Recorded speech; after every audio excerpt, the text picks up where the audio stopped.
Is in our previous video, we saw how to create a simple paginated report using a report builder and help of query designer.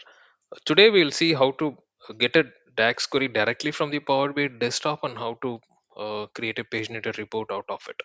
So let's get started. So, so as usual, we will log in to the report builder with the same account, and let me add my semantic model data source. So I'll connect to my workspace.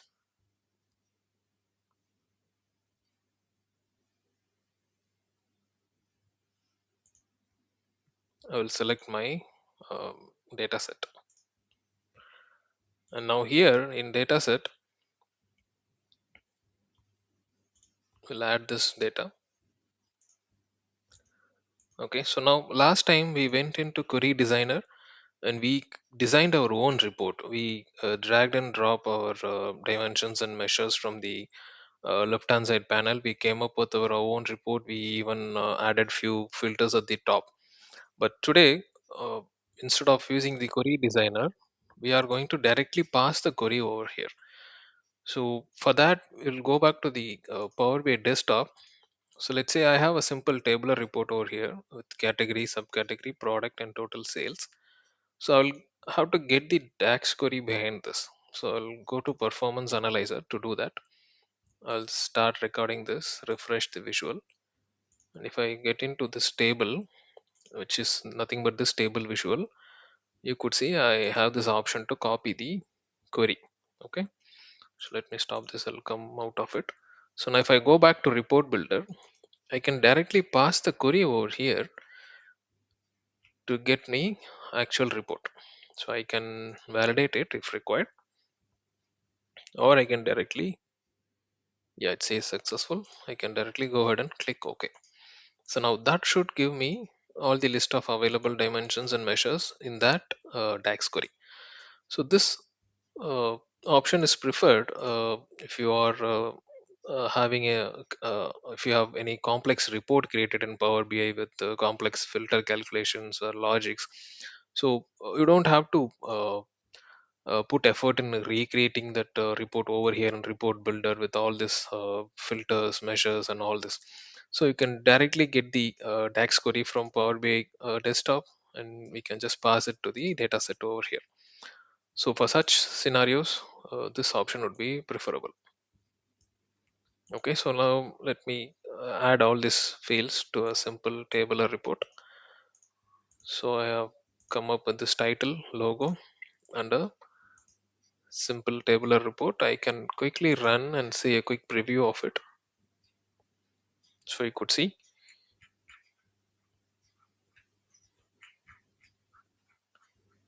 the report. Okay, now if I go back to desktop, I have applied filters like bikes, and I have applied filters on selected product names and the subcategory name as well. Subcategory name is going to be mountain bikes and road bikes. So these filters are all passed along with my DAX query to the report builder. Okay, so if I go back to dataset property, if you look into this, you see you could see the filters category name, and the values, and the um, subcategory filters, so and so, and all the dimensions and measures. So everything is handled entirely using this DAX query. So we don't have to do anything over here in the report builder.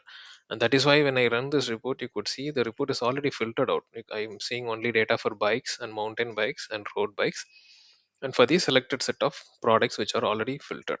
So whatever I have logic I have done in Power BI, I just have to get the DAX query and do it over here. So now I can simply save this report for my uh, local reference. I'll call this as sales report 2 since I already have one. So I'm calling it as 2. I'll also publish this to my workspace.